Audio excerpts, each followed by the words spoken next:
Good morning. Sensex 880 పాయింట్లు down అయింది. Nifty 266 పాయింట్లు డౌన్ అయింది. ముఖ్యంగా మనం ఇది గమనించుకుంటే దిగువకు ఈ యొక్క ముఖ్యంగా వస్తుంది. ఎందుకు దిగువనికి వస్తుందంటే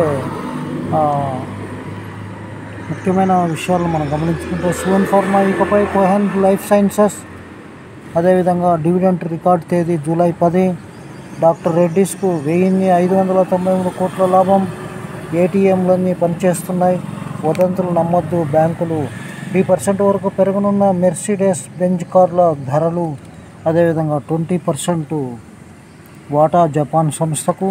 ముఖ్యంగా ఈరోజు సెలవు కాబట్టి మళ్ళీ మండే పెరిగే అవకాశాలు మనకు కనిపిస్తూ ఉన్నాయి.